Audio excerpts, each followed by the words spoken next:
मार्गशीर्ष पूर्णिमा पर अन्नपूर्णा जयंती मनाई जाती है। देवी अन्नपूर्णा के आशीर्वाद से ही धरती पर अन्न की प्राप्ति होती है, इसीलिए अन्नपूर्णा माता का स्थान रसोई घर में माना जाता है। ऐसा कहा जाता है कि अन्न और भोजन का सम्मान करने वाले व्यक्ति को जीवन में कभी भूखा नहीं रहना पड़ता है। माँ अन्नपूर्णा को अन्न, धन और सुख शांति की देवी माना जाता है। इनकी कृपा से घर में सदैव अन्न के भंडार भरे रहते हैं। जिस घर में माँ अन्नपूर्णा का आशीर्वाद रहता है, वहाँ किसी भी चीज का अभाव नहीं रहता है। इनके आशीर्वाद से आर्थिक तंगी से छुटकारा मिलता है। इसीलिए अन्नपूर्णा जयंती यानी मार्गशीर्ष पूर्णिमा के दिन माता अन्नपूर्णा की पूजा जरूर करनी चाहिए। तो पहले हम जान लेते हैं कि अन्नपूर्णा जयंती पर माँ अन्नपूर्णा की सरल विधि से कैसे पूजा करें। उसके बाद में हम सुनेंगे अन्नपूर्णा जयंती पर सुनी जाने वाली माँ अन्नपूर्णा की 2 पौराणिक कथाएं। अन्नपूर्णा जयंती के दिन प्रातः सुबह जल्दी उठकर स्नान आदि से निवृत्त होकर स्वच्छ वस्त्र धारण करें।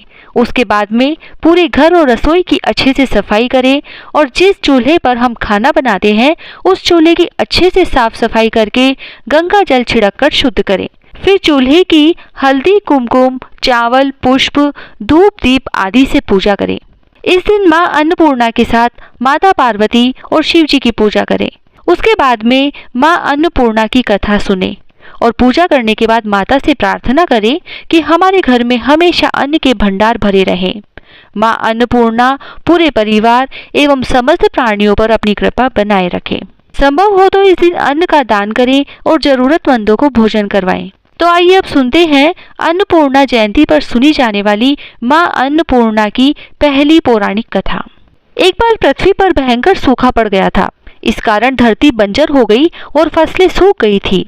ऐसे में अन्न और जल का अभाव हो गया और चारों ओर हाहाकार मच गया। समस्त पृथ्वीवासियों का जीवन अन्न और जल की कमी होने से संकट में आ गया। तब पृथ्वीवासियों ने रक्षा के लिए त्रिदेव ब्रह्म, विष्णु और महेश की पूजा करनी शुरू कर दी। ऋषियों ने ब्रह्मलोक और बैकुंठ लोक में जाकर इस समस्या का हल निकालने के लिए ब्रह्मा जी और विष्णु जी से कहा। जिसके बाद ब्रह्मा जी और विष्णु जी सभी ऋषियों के साथ कैलाश पर्वत पर पहुंचे। सभी ने भगवान शिव से प्रार्थना की कि हे प्रभु, पृथ्वी लोक बड़े ही संकट से गुजर रहा है, इसीलिए अपना ध्यान तोड़िए और जागृत अवस्था में आइए। तब शिव जी ने आंखें खोलकर सभी से आने का कारण पूछा। तब सभी ने बताया कि पृथ्वी लोक पर अन्न और जल की कमी हो गई है। तब भगवान शिव ने उन्हें आश्वासन देते हुए कहा कि आप लोग धीरज रखिए।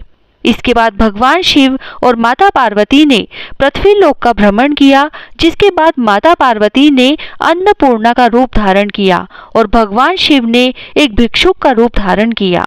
इसके बाद भगवान शिव ने मां अन्नपूर्णा से भिक्षा लेकर सभी पृथ्वीवासियों में अन्न वितरण किया। देवी अन्नपूर्णा ने जो दान स्वरूप अन्न दिया, भगवान शिव ने समस्त पृथ्वीवासियों में वितरित कर दिया। इस अन्न का प्रयोग कृषि कार्य के लिए किया गया और इस तरह एक बार फिर से पृथ्वी अन्न और जल से भर गई। इसीलिए मार्गशीर्ष मास की पूर्णिमा के दिन अन्नपूर्णा जयंती मनाए जाने की परंपरा की शुरुआत हुई। साथ ही इस दिन को देवी अन्नपूर्णा के अवतरण दिवस के रूप में भी मनाया जाता है। अब हम आगे सुनते हैं अन्नपूर्णा जयंती पर सुनी जाने वाली अन्नपूर्णा माता की दूसरी पौराणिक कथा। एक समय की बात है, काशी निवासी धनंजय की पत्नी का नाम सुलक्षणा था। उसे अन्य सब सुख प्राप्त थे, केवल निर्धनता ही उसके दुख का एकमात्र कारण थी। यह दुख उसे हर समय सताता रहता था। एक दिन सुलक्षणा पति से बोली, स्वामी आप कुछ उद्यम करो तो काम चले, इस प्रकार कब तक काम चलेगा। सुलक्षणा की बात धनंजय के मन में बैठ गई और वह उसी दिन विश्वनाथ शंकर जी को प्रसन्न करने के लिए बैठ गया और कहने लगा, हे देवाधिदेव विश्वेश्वर, मुझे पूजा पाठ कुछ आता नहीं है, केवल आपके भरोसे बैठा हूँ। इतनी विनती करके वह 2-3 दिन भूखा प्यासा बैठा रहा।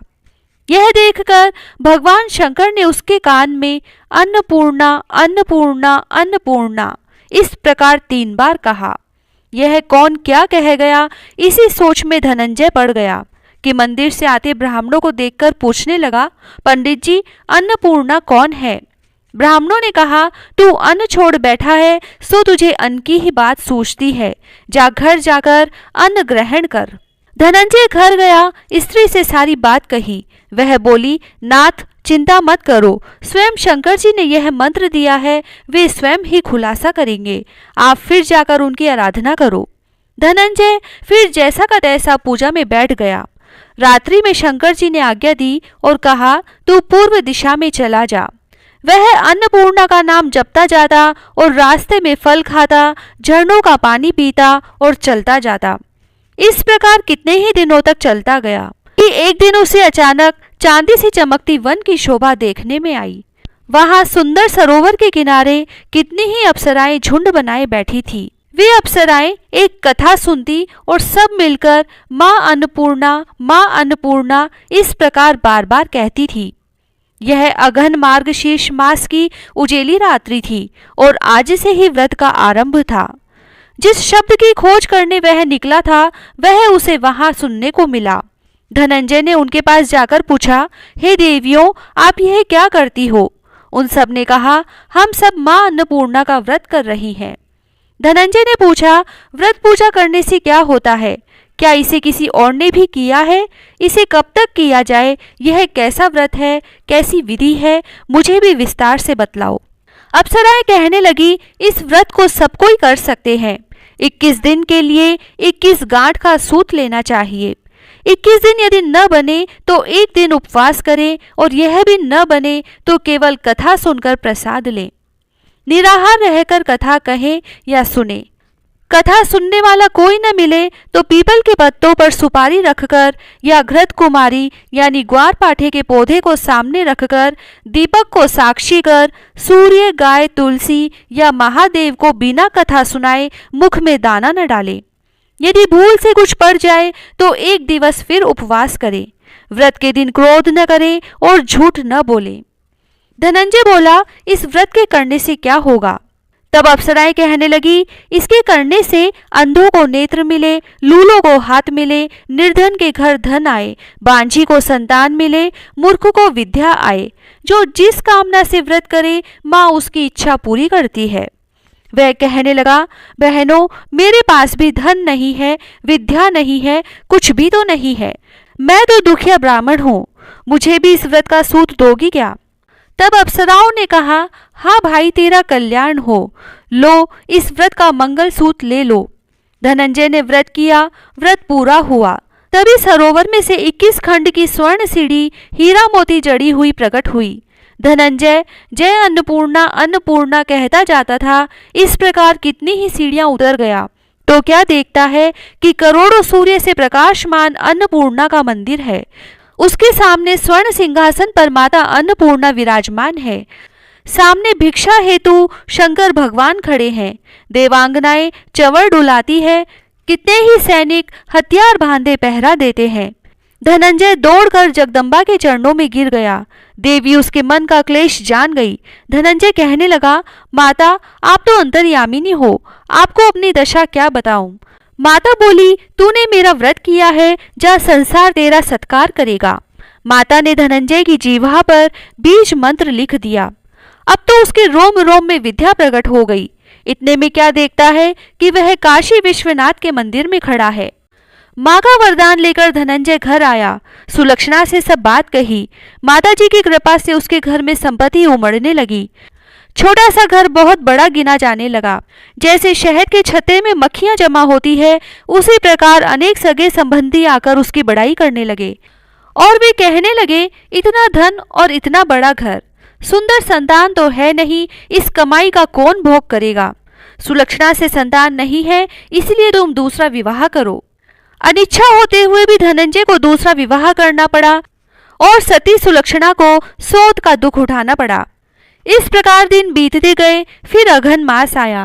तब नए बंधन से बंधे पति को सुलक्षणा ने कहलाया कि हम व्रत के प्रभाव से सुखी हुए हैं, इस कारण यह व्रत छोड़ना नहीं चाहिए।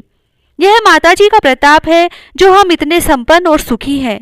सुलक्षणा की बात सुन धनंजय उसके यहाँ आया और व्रत में बैठ गया।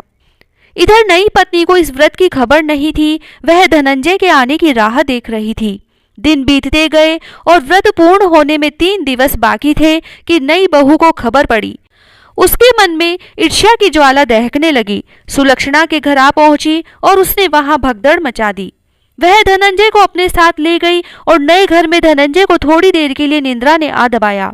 इसी समय नई बहू ने उसका व्रत का सूत तोड़कर आग में फेंक दिया। अब तो माताजी का कोप जाग गया। घर में अचानक आग लग गई, सब कुछ जलकर खाक हो गया। सुलक्षणा जान गई और पति को फिर अपने घर ले आई। नई बहू रूठ कर पिता के घर जा बैठी। पति को परमेश्वर मानने वाली सुलक्षणा बोली, नाथ घबराना नहीं, माताजी की कृपा अलौकिक है।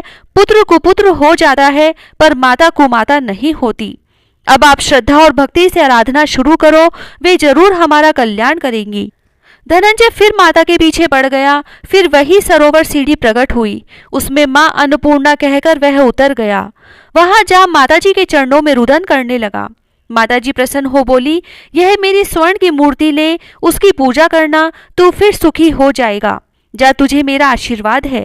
तेरी स्त्री सुलक्षणा ने श्रद्धा से मेरा व्रत किया है, उसे मैंने पुत्र दिया है। धनंजय ने आंखें खोली तो खुद को काशी विश्वनाथ के मंदिर में खड़ा पाया। वहां से फिर उसी प्रकार घर को आया। इधर सुलक्षणा के दिन चढ़े और महीने पूरे होते ही पुत्र का जन्म हुआ। गांव में आश्चर्य की लहर दौड़ गई। इस प्रकार उसी गांव के निसंतान सेठ के पुत्र होने पर उसने माता अन्नपूर्णा का मंदिर बनवा दिया।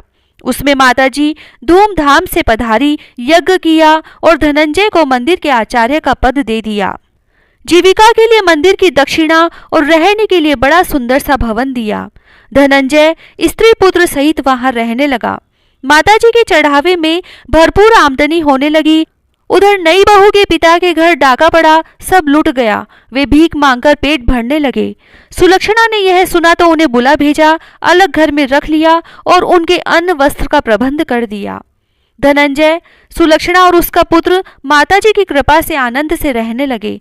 माताजी ने जैसे इनके भंडार भरे वैसे सबके भंडार भरना। कहता न सुनता न, हुकारा भरता ने, सारे परिवार की रक्षा करना। जय श्री राधे।